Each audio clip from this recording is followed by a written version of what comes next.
Hello and welcome to Let's Play 2's Best of the First Half on MARQ Sports Network, proudly presented by Sloan. It feels like only weeks ago we were settling in for the beginning of the Cubs' 2023 campaign.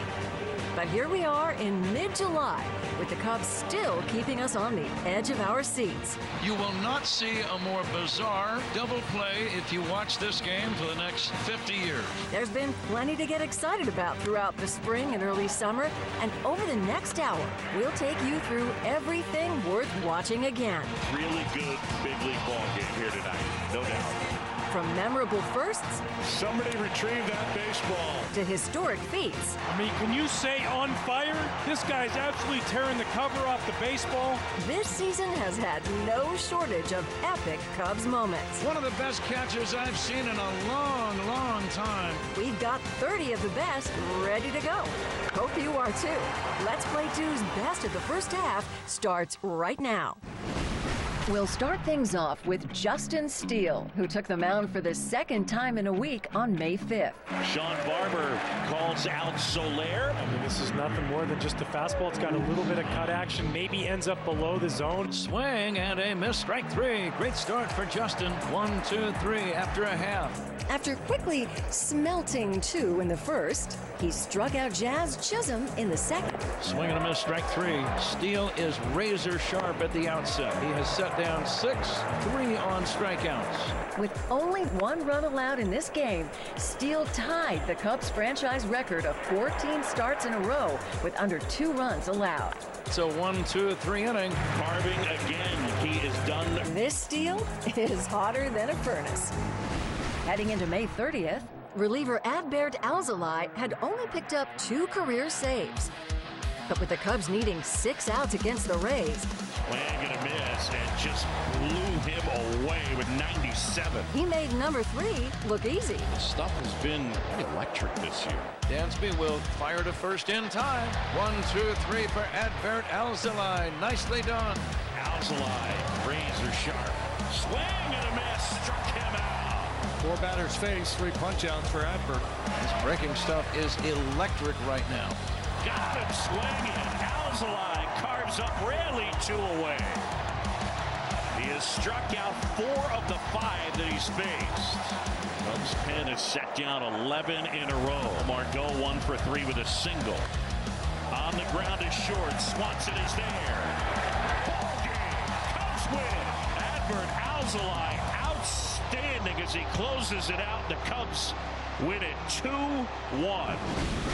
Miguel Amaya was still looking for his first big league hit on May 6th. But with his parents watching from the stands, he finally earned that knock. Up the middle. Edwards charges under his glove and in to score his Madrigal. And that should be his first big league hit. Hugs. Mom and Dad are loving it. It's a hit. I'll tell you what, Miguel Amaya has come up already, and he's hit some balls on the screws. He's lined out a few times. He went deep to center field.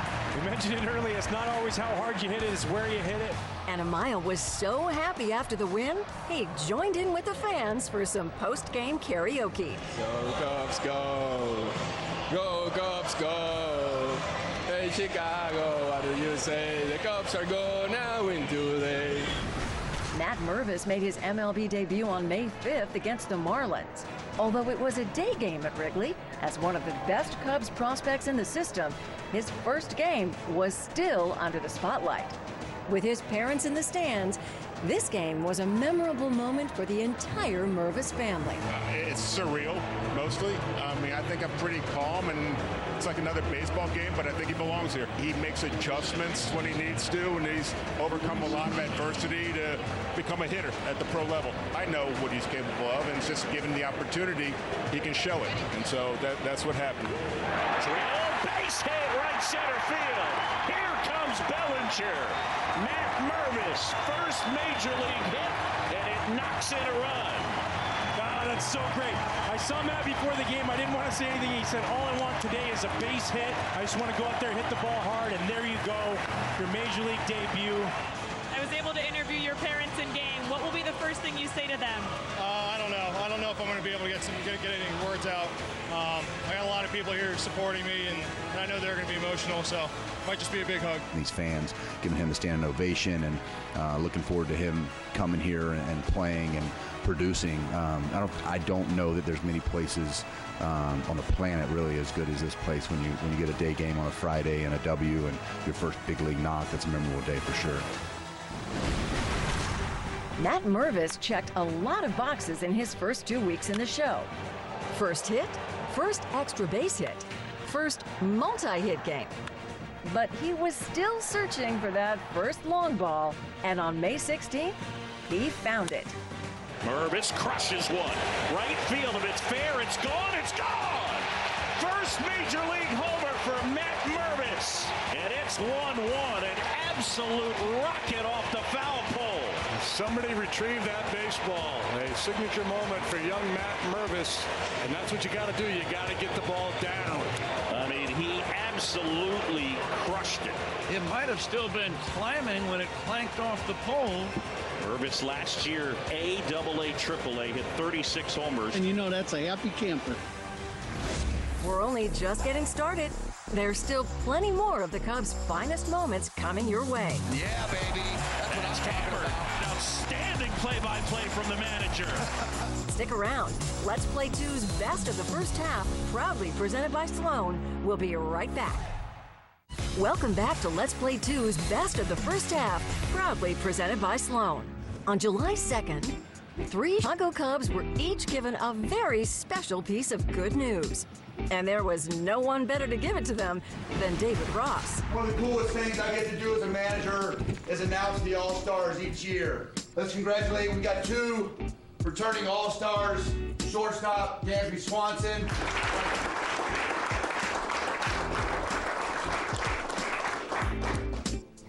And returning again for the second time, Marcus Stroman. And for the first time, put your hands together for Justin Steele.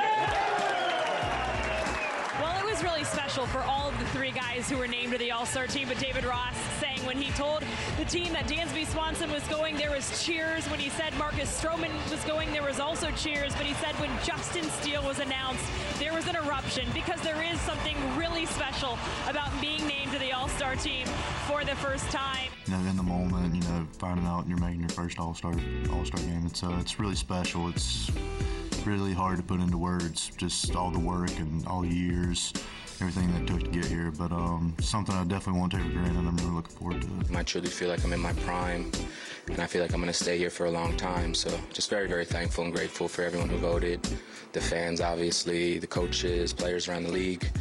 It's been a fun year. On June 16th, the Orioles visited Wrigley Field, and in the 3rd inning, they got quite a welcoming party while manager David Ross was on the mic. Yeah, baby. That's what I'm talking about. Left field, and that one is gone. That is outstanding play-by-play from the manager. Amaya with the home run, and it's 1-0. Then Dansby Swanson said hi. In the air, out towards left center. This has got a chance. Dansby Swanson a homer. Amaya and Swanson with solo blast, and it's 2-0. Good job of the offense. All right. Thanks talking to you boys. Have a great show. See you. David Ross was done talking to the booth, but the bats weren't done swinging. In the air, left field, forget it. Way back and gone. This home run brought to you by Chris Morrell. Number 12, back-to-back. Now keep Christopher Morel and the number 3 in mind as he got 2 more hits to keep the Cubs party going. That's rolled, and that one will get off the wall. It gets past Hayes. Morel will knock in 3. As the weather got warmer, the Cubs offense was heating up across the board. With the game tied in the 10th inning on April 10th, David Ross called on Keegan Thompson to deal with the free runner and get the Cubs a chance to walk it off. But after a leadoff walk, he needed a little help from Patrick Wisdom to save the day. It's caught. Patrick Wisdom. Great play by Wisdom. You see, Keegan throws that high fastball, and Crawford bunts at it but pops it up. Wisdom playing in on the grass, comes in, couple steps, lays out, makes a nice catch. And with the bases loaded, Keegan gave France their worst defeat since Waterloo. Tie France, that is. Swing it. Keegan Thompson with the strikeout. Well, you cannot make a better pitch than that. Now it's 0-2. What pitch is on your mound? Listen to these fans. The crowd has been wonderful tonight. They're all on their feet. The pitch on the way. Bouncing ball toward third. Wisdom has it. Steps on the bag. Inning over. What a job by Keegan Thompson. Cody Bellinger and Kyle Tucker don't have a history of beef, but on May 15th, they had a little competition of their own. Driven to deep right center. Bellinger all the way back. Makes the catch in one of the deepest parts of the park. Bellinger tracked down Tucker's first deep fly. Tucker just missed a long ball there. And after flying out to Cody again in the fifth, deep right center, but it's playable for Bellinger, and the inning is over. Tucker was determined to get one past him in the seventh. Deep right center, back toward the fence is Cody Bellinger, and leaping. Did he make the catch? Yeah, he did. He made an unbelievable catch. Yeah, Kyle, we couldn't believe it either. Deep right center field. Bellinger going back at the track near the wall, leaps, and did he make the catch? Yes, he did! Bellinger made the catch! Cody Bellinger might be shaken up, but he possibly stole a home run with an impossible play on the warning track. Certainly would have been extra bases and an RBI. What a great, great catch by Cody Bellinger. This is the third time tonight that Tucker has tried it a little bit deeper this time, all the way to the wall, and Bellinger denies him yet again. Things were not looking bright for the Cubs in the fourth inning of their April 11th contest against the Mariners. Trailing 7-1 already, it was going to take something special to get the Cubs back in the game. And who better to kickstart things than former World Series winner Trey Mancini. Center field, that's well struck. Rodriguez back, and it's gone. First homer as a Cub for Trey Mancini. Dead center field. Welcome to Wrigley. And the Cubs back in it. It's 7-3. After the next two Cubs reached, it was another former World Series winner, Eric Hosmer, tasked with extending the inning.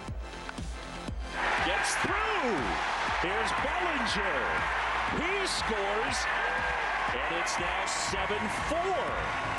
Dansby Swanson would cap off the inning by pushing across the 8th run with one of his 4 hits on the day. Line drive, base hit, center field. Here comes Nico. Swanson, his 3rd hit of the night. It's 9-7 Cubs. That 8-run outburst helped turn the tide of the game on its head and snapped a 79-game losing streak during which the Cubs lost every game they trailed by 7 or more runs. Now, you may have noticed something missing that inning, namely half of those 8 runs.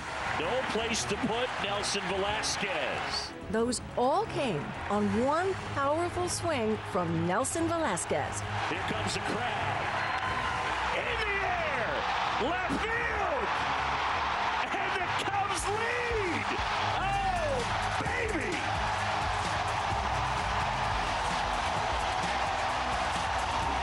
Nelson Velasquez continues his hot swinging from AAA to the majors. It's 8-7 Cubs. Just spectacular. Oh, and did we mention Cubs GM Jed Hoyer was in the booth for the whole thing? I'm a +7 since I got up here. Hard to find a more perfect time for your first career Grand Slam than that. Much like the Cubs season, the Stro Show's episodic run is also reaching its midway point. Jump for the first in time. What a play by Marcus Stroman. We've got some of the best from Marcus Stroman when we return to Let's Play 2's Best of the First Half, proudly presented by Sloan. Welcome back to Let's Play 2's Best of the First Half, proudly presented by Sloan. Before joining the Cubs, Marcus Stroman was a quality pitcher for the Toronto Blue Jays and New York Mets. By racking up hundreds of strikeouts for each franchise, as well as more than a few for the Cubs, Marcus was staring down a significant milestone for any pitcher.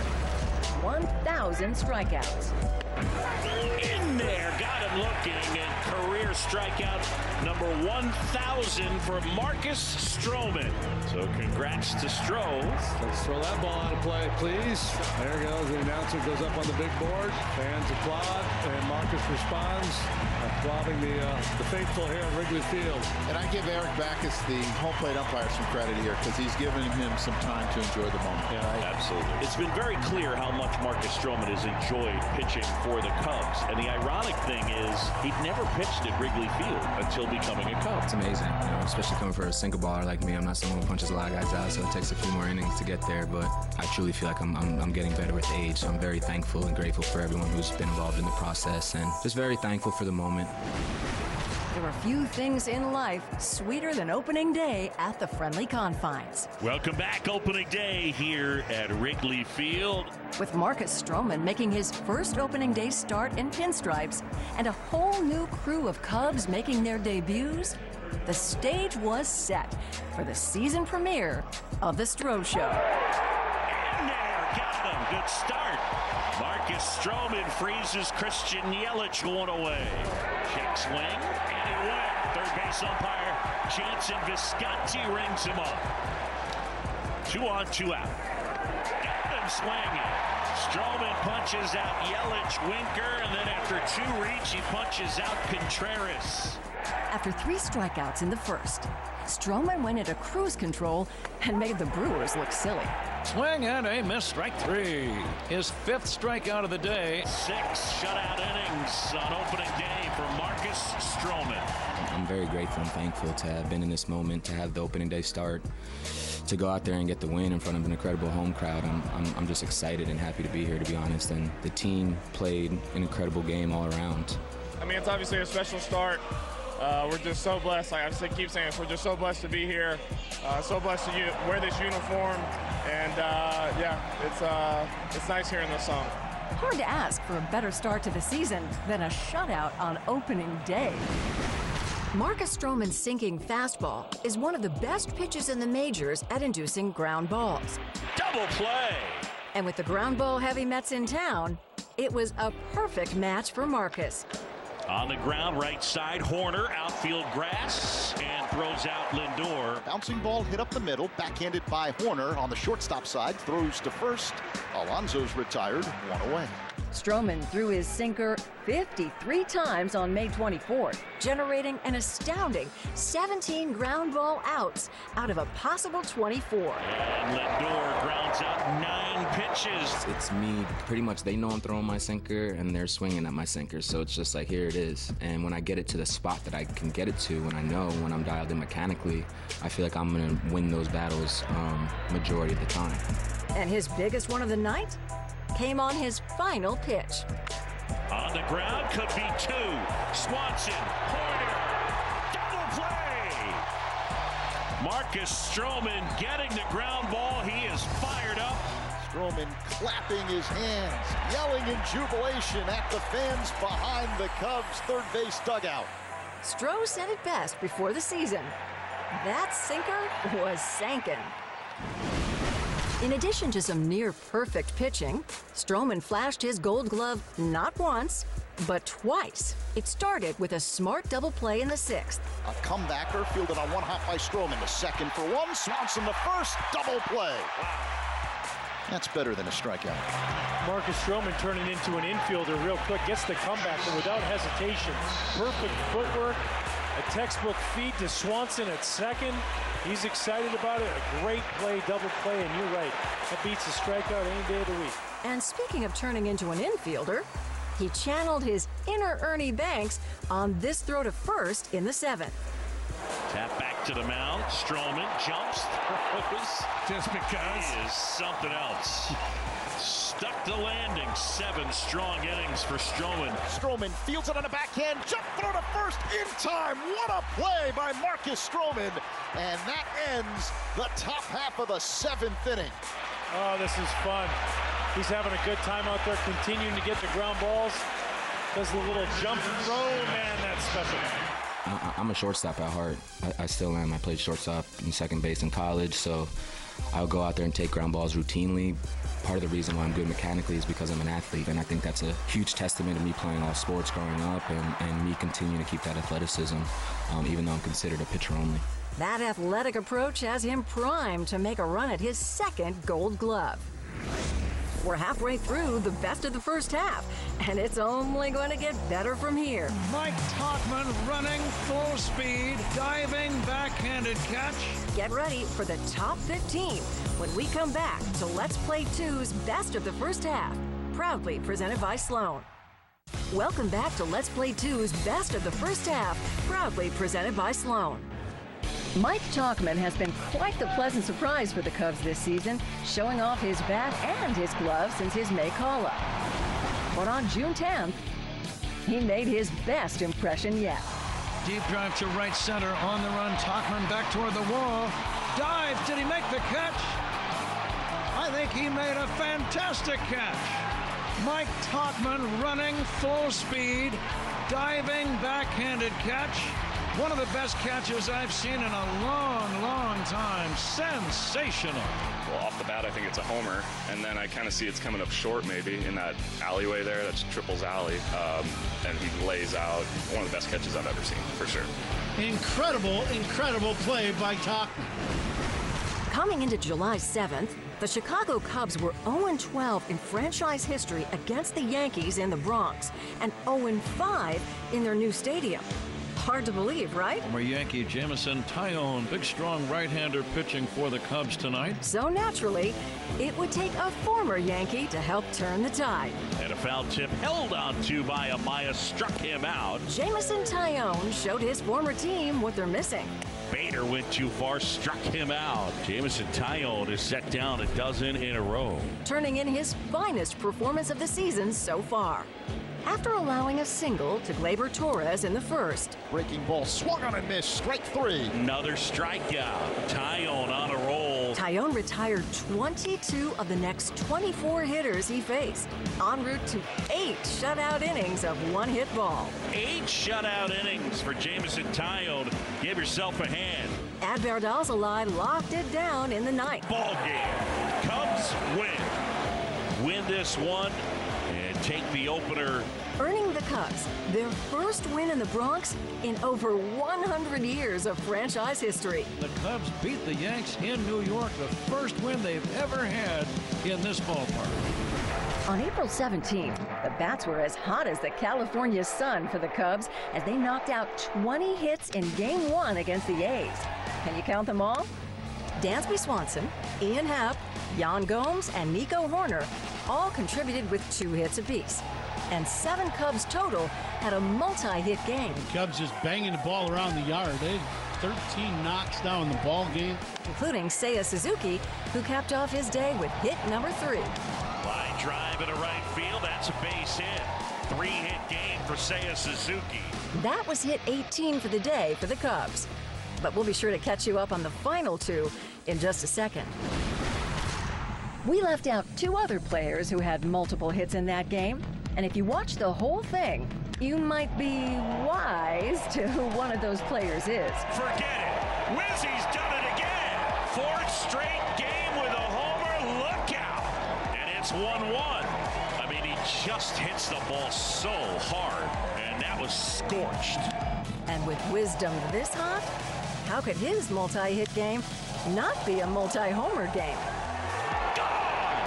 Patrick Wisdom, a 2-homer night, and he crushes another one, and the Cubs have blown it open. 8th of the year for P-Wizzy, and it's 10-1. Speaking of multi-hit games, we're not done yet. Bellinger gets enough of that one and dunks it into center. Yep, it was a multi-hit day for one Cody Bellinger. Cody was feasting on pitching all week, but coming into April 17th, he still had an empty belly. And coming on is Ruiz, and it'll fall. Bellinger will take that. A little bloop single. His 3rd hit of the night. Line drive, making a 4-hit game for Cody Bellinger. It's clear he still had room for dessert. And it's a 5-hit night for Belly. His first career 5-hit game. Had 4 hits in a game 4 times.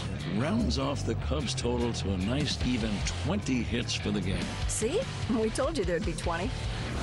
Christopher Morel has been one of the most exciting players to watch in the first half. High stepping around the bases.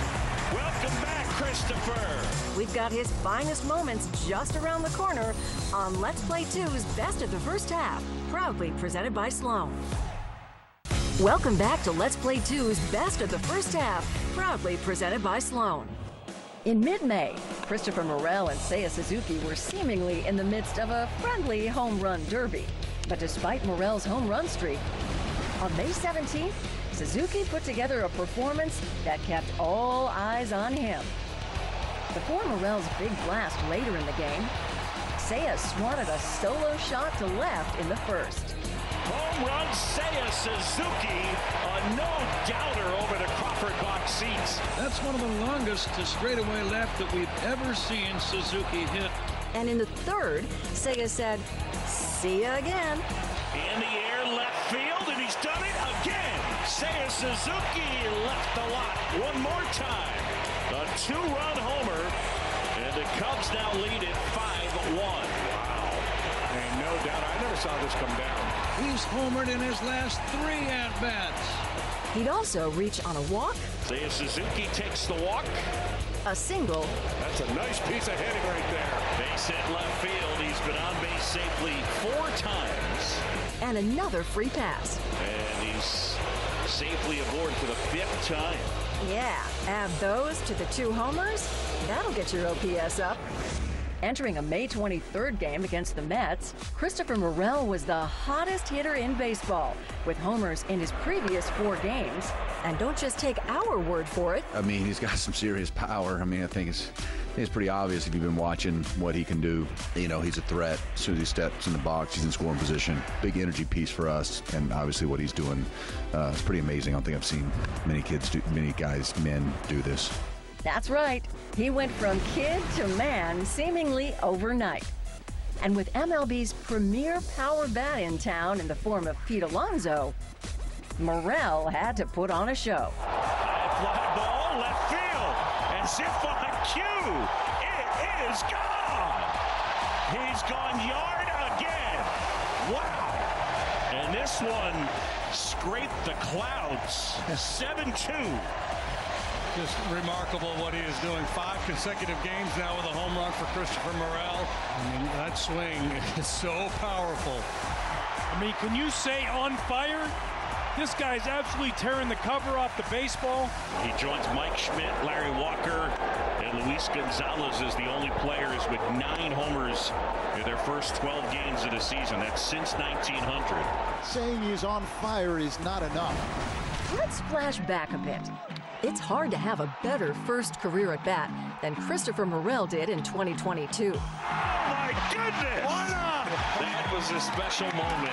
After starting 2023 in the minors, Morel was called back up to the big leagues and made his season debut on May 9th. Peace and love. Love and peace. Next, we'll see it on his shoes. While his glove clearly showed how glad he was to be back, would his bat make the Wrigley crowd smile? Morel has drove one, and it's gone! High stepping around the bases. Welcome back, Christopher. Welcome back indeed. 16 long balls last year for Morel was absolutely lighting it up. And how fired up is that young man? Christopher Morel has tied the game. Listen to this crowd. Welcome back to the Cubs, Christopher Morel, a rocket to center. I mean, he is just like the lightning bolt of energy. It had been nearly 11 months since we last saw longtime ace Kyle Hendricks take the mound in a Cubs uniform. On May 25th, the long wait was finally over. It's excitement. That's what David Ross had to say about the start for Kyle, or Carl as some call him. It's just an exciting day. There's so many people who've been waiting for this moment. I don't come in with expectations. Guys go out there and prove who they are and what they do. He's got a great track record of having a lot of success. I want him to just come out and be the best version of him, which is throwing a little bit harder than he was when he got hurt. In there, got him looking. First strikeout for Kyle Hendricks. Vogelback didn't like it. 1 away. He feels like he's a really good version of himself physically, and then just going out there, knocking off the rust, being able to compete at this level, getting back on that track for him. I think that's the next step. Struck him out. And how about Kyle? Settled into a nice groove. He set down 6 in a row. And Lindor chasing, struck him out. You know, there was a lot of build-up to that one, obviously, and just, you know, kind of emotional day, everything building up to it. But at the end of the day, you know, just getting to this point and getting back out there was number one. We saw some pretty good stuff from Kyle here tonight, and this version of Kyle can be very successful. After making his way back to the mound on the 25th, Kyle Hendricks donned the headset on the 26th to discuss his emotional return. It was an emotional day. It was just the buildup of everything, just the support from top down. There we go. From okay. Who is that? Call him out. Jan. Who is it? It's my guy Jan. It's Jan. Of course, he's always there for me. He's always there for me, getting me right. Ice too, keeping me cool. You know, sun's out today. And it was emotional for all of 5 seconds before prankster Jan Gomes launched an aerial assault. We're gonna need an instant replay of that. Good to see this battery is still having fun. After Keegan Thompson's gutsy performance on April 10th, Nico Horner put the finishing touches on one of the Cubs' best wins of the season so far. Base hit. Nico walks it off. Cubs win. Hugs. 3-2 in 10 your final. Keegan Thompson gets out of the mess. Nico delivers. Right man in the right place when you need contact. Walk it off. I believe the Cubs have half as many walk-off wins this year as they had all last season. Sing the song, everybody. Yeah, sing the song. Hey, look at the light show. I like the lights. We got a disco going. Really good big league ball game here tonight, no doubt. The first walk-off of your career. First one, I've had a couple chances, so it feels amazing. It's the ultimate to do it in front of this crowd.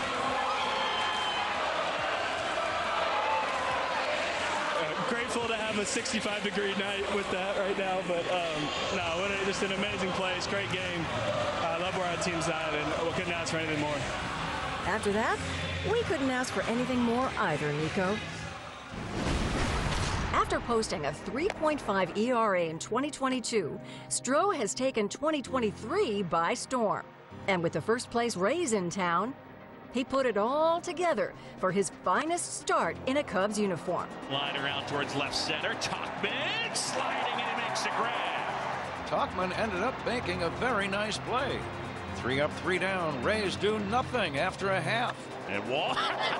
There it is. To himself. I was just about to say, maybe he can get Walls to hit one back to him. Nobody's that good. It's a 1-2-3 inning. He's one of the best fielding pitchers you'll ever see, Marcus Stroman. After plunking a batter in the third, Stroman really dialed it up a notch. Hey, he struck him out. Look at that. He chases a lot. It's a strikeout. That's the third. I just feel like we just needed to a stop and kind of to get things rolling. But I think it should hopefully give us a little momentum, knowing that we can play with anyone. Hopefully take this momentum into tomorrow.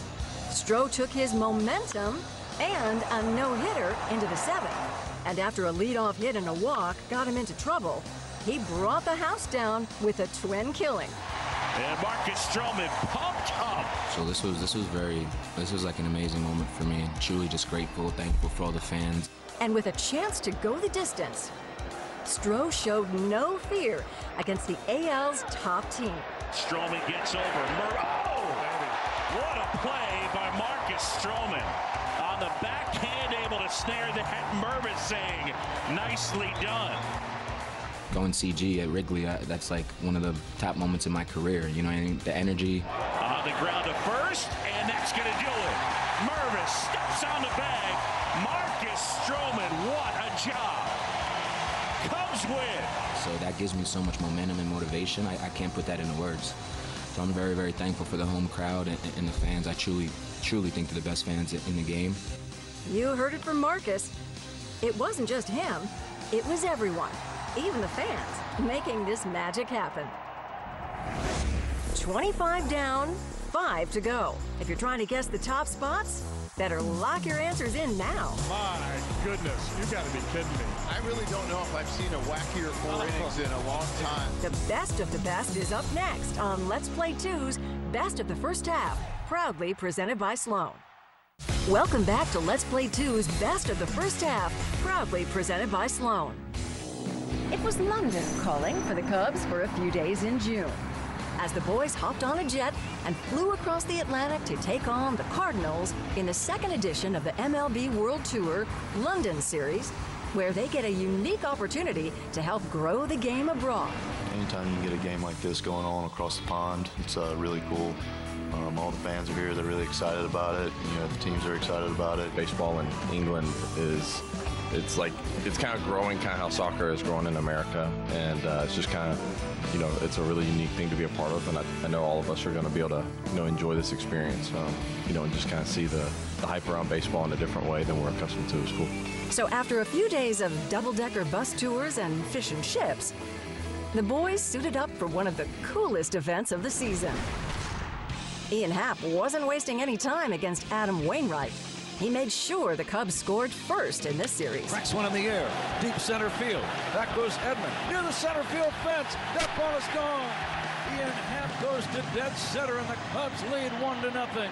Straight away center field, right over the 392 sign. Clobbered that ball over the wall, and the Cubs lead 1-0. It's been awesome. I mean, the crowd's electric. I think it's been pretty fun to see the Cardinals fans and the Cubs fans going back and forth on who can cheer louder. Awesome stadium. But Happ wasn't done showing off for the London locals yet. Hope these folks like homers. Deep drive to right. This ball's got a chance. Happ has gone deep again today. Ian Happ's second home run of the game. It's his second two-homer game of his career against Adam Wainwright, and the Cubs lead 3-0 here in the third inning. Yeah, and he just crushes this ball over the bullpen of St. Louis down in right field. A long home run for Ian. Happ wasn't the only one to contribute offensively, though. Nick Madrigal drove in the Cubs' second run. Line drive, base hit to center. Morel scores. Gomes stops at second, and the Cubs lead 2-0. He timed a curveball very nicely. And after Happ's second homer, one-scoring single, Christopher Morel, his 30th run batted in. Christopher Morel and Yan Gomes added RBI singles of their own. Base hit to center. It's going to drive in another run. Bellinger heads to the plate. The throw cut off by Goldschmidt. The throw to third in time, but the run scores on the play. Mike Tauchman picked up an RBI in the fourth. Tauchman hits one in the air to left, down the line, slicing away from Newbar. That ball's fair, bouncing over the wall. Ground rule double. Cubs have scored again. Tauchman gets the RBI double. And came around to score the Cubs' seventh run of the game. And Dansby Swanson capped off the big day with the Cubs' third home run. Dansby hits a deep drive to right. Back toward the wall as Carlson's got a chance. Gone. 2-run homer for Dansby Swanson. And that one should put it on ice. Opposite field. Dansby's 8th of the year. Cubs lead 9-1 here in the 9th inning. But it was Justin Steele who impressed the most on the British big stage. The Cubs lefty has been dominating stateside. Edman takes strike three call. That didn't take long. 3 pitches, 1 away. But he got to show the English faithful a new definition of the word pitch. Swing and a miss, strike 3. Third strikeout for Justin Steele. Steele was spectacular against a Cardinals team who had won 4 of their last 5, tossing 4 no-hit innings before allowing a leadoff hit in the 5th. 4 shutout innings for Justin Steele. The Cardinals without a hit. His 8 strikeouts matched a season high for Steele, who gave St. Louis hitters fits all afternoon. Strike 3 called to end the inning. Strikeout number 8 for Steele, who struck out 3 in a row. Steele's 6 frames of 1-run ball set the stage for Anthony Kay to shut the door and give the Cubs one of their finest and most fun wins of the season. Pop fly on the right side. Mancini will make the catch, and the Cubs win the ball game. The Cubs win game 1 of this 2-game London series by a score of 9-1. Kyle Hendricks was locked in and ready to make his second start of the week on June 10th. And despite putting together a nice start in San Diego, he threw his best game in a long time on this Saturday night. Hendricks, a good fielder, makes the play, throws to first in time. He didn't even record a strikeout until the 5th inning. Out in front, a swing and a miss by Yastrzemski. Strike 3, 2 away. Little changeup and an excellent one from Hendricks to Yastrzemski. It was all weak contact for the professor, who was masterful in the nightcap. Third base side of the mound, Hendricks has it, throws him out. 7 innings. The Giants do not have any base hits. That's right.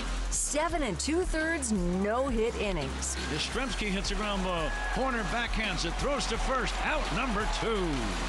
2 quick outs here in the 8th inning. He may not have been able to complete the historic feat. And the Giants have their first hit of the day. Hendricks walking around. And one of the few pitches that he's thrown that was elevated and in the middle of the plate. And it got banged off the left field wall. But what a great effort to go to the no-hitter. And now he only one hit here with 7 2/3. Sabol hits a routine fly ball to left. Ian Happ's going to make the catch. And that ends the inning. But he looked as good, if not better, than the Kyle Hendricks of years past. I've been feeling good in the last few starts. Honestly, felt like I was catching my rhythm, making a lot of good pitches, and the rhythm today was just better. Still some things to improve and work on, but definitely feeling good about it. Yeah, you realize pretty early, what you're doing, and I realized I've walked the guy already, so I didn't want to pitch around guys to get it necessarily. I just wanted to stay on the attack, keep making my pitches, and whatever happens, happens. April 21st was the 7-year anniversary of Jake Arrieta's 16-0 no-hitter over the Reds. Jake Arrieta pitches a no-hitter here at the Great American Ballpark. The Cubs offense must have been well aware of that fact as they dropped 13 runs on the Dodgers for Drew Smyly. And Smyly, well, he channeled his inner Arrieta and then some. Good start for Drew Smyly. He struck out a couple and got all 4 that he's faced. Swing and a miss. Struck him out. Smyly off to a great start here this afternoon. Outman with a count 2-2. Swing and a miss. He was stellar through 2, striking out the side. 5 in a row. Flawless through 5, keeping the Dodgers off balance with pinpoint command and masterful pitch selection. Yes, he did. Muncy is gone, and that is strikeout number 7 for Smyly. And perfect through 7 when it became all eyes on Drew. In there, got him looking. Strikeout number 9. Drew Smyly cruising in the air, shallow right field, coming on Seiya. He's got it. Drew Smyly, 7 perfect innings. Smyly took that perfect game into the 8th inning, the first time a Cubs pitcher did so since Jose Guzman in 1993. And while things got a little wild in the 8th, and that will be ruled a hit, ending Drew Smyly's perfect game this afternoon. And now the crowd on its feet applauding the veteran left-hander. I mean, it's going to be a close. He may have had a shot. It would have had to be a perfect throw. Here comes David Ross, and listen to this place as he hands the ball over to Drew Smyly. What an effort for the left-hander from Arkansas. I mean, yeah, that's a tough way to end it. You feel like you're really close, and it wasn't going to go foul. One of us had to make the play, and I know Jan wanted it just as bad as I did, and I think we both just, ran and just in the perfect placement, just kind of got there at the same time. I don't think it takes away from the game, and I can't say enough good things about Jan behind the plate. It's like he's never wrong when he's putting a pitch down. Like, I really don't think I shook him much at all, if any. And yeah, we're on the same page, trying to, like I said, just keep him off balance and execute pitches. and in case any of you were wondering if Rossi would have sent him back out for the 9th, Oh, yeah. I was going to ride him harder than Jan did. That was good. gotta be able to laugh about it, right? Especially up 13-0. I guess he didn't think he was going to be recovering a fumble today. Let me tell you that. It was that was supposed to be a joke. No, it's an aggressive play. Both of us went after it. It just came to the point where both of us wanted it. He got to it before I did, and not as quick as I used to be trying to jump out of the way, and then just ended up riding him and becoming a cool pitcher. Drew Smiley, sensational. The biggest shutout win against the Dodgers at Wrigley Field all time. The best moment of the first half came in just under the wire in an early July game in Milwaukee. And now Palencia will try to get the Cubs into the 11th inning. After the Brewers tied the game at 6 in the bottom of the 9th inning, the Cubs went to extras, where Ian Happ made arguably the Cubs' most important defensive play of the season. Base hit left field. They're going to send him. Happ's throw to the plate. Out of bounds. Tag. Out at the plate. Throw to second. Tag there. Tag. Out. Oh, boy. How about it? Oh, boy. That's a double play right there. Woo. Oh, my. The Brewers might challenge the play at the plate. Great throw by Happ to cut down the runner Monasterio at the plate, and then alertly Amaya rifled the ball down to second to get Miller. Unbelievable double play. 7-2-4. You will not see a more bizarre double play if you watch this game for the next 50 years. In the 11th, Nico Hoerner kept his cool with a chance to give the Cubs the lead. Hoerner, a very alert ball player. On the ground up the middle. Hoerner knocks in the go-ahead run. Nico. And it's 7-6 here in the 11th. So Nico Hoerner with his second hit. He comes through. And the Cubs have the lead. And with one out and a runner on third in the bottom of the frame, Ian Happ did the unthinkable and saved the game for a second time. Miller, the tying run at third. Happ will get a chance at Miller. Here's the throw to the plate. Tag! Ball game! Oh, baby! Wow! Ian Happ, another clutch throw. I don't know if the Brewers are going to challenge it. Miller tried to score. Let's see. I believe the ball game is over. Cubs are going to win this game. Counsell just walked into the clubhouse. The Cubs win an incredible ball game, 7-6, 7-2 on the double play to end it. My goodness, you got to be kidding me. I really don't know if I've seen a wackier 4 innings in a long time. That was the first time since 2006 that a player had multiple outfield assists in extra innings. It's moments like these that make every Cubs game worth watching. And there's still another half of the season to play. Thanks for watching Let's Play 2, proudly presented by Sloan. We'll see you after the All-Star break.